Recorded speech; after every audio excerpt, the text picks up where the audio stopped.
So Tim, if I'm a college student and you're speaking to me now, what would you say to me about the least reached of the unreached? What would you say to me about living my life for things that will matter in 10,000 years? Well, a recent Secretary General, not so recent actually, Dag Hammarskjöld of the United Nations was tragically killed in the 60s, but they discovered a journal of his after he died, and they hadn't realized that he had this vibrant spiritual life. In it, he said, God, give me something to live for, big enough to die for. Mm-hmm.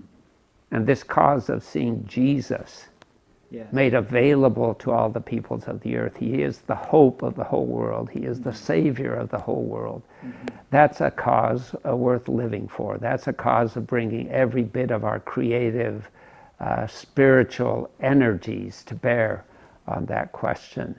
And so I'd say that if you are a disciple of Christ, remember he said to you, he said to me, he said to all of us, go and make disciples among all the peoples, all the nations. Mm-hmm.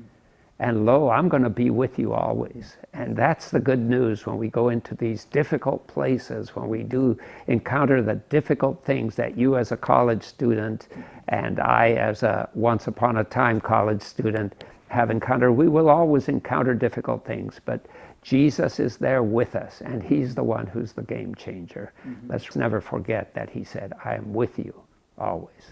You have a saying, and I'm trying to remember just exactly what it is. You can tell me, but give up your small dreams. I like it. Give up your small dreams. Right. There are bigger ones available. I've heard you say it better than that, though. Well, next time I say it, remind me. Okay. But I do think in general, one of the things, especially if you're young, why do something that you can accomplish on your own, something that doesn't require God to show up, when you could go for something that's so big, you know you can't do it yourself.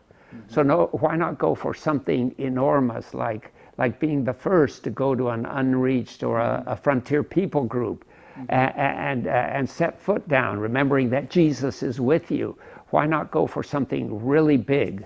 And the time to do that, the time to dream that is when you're young.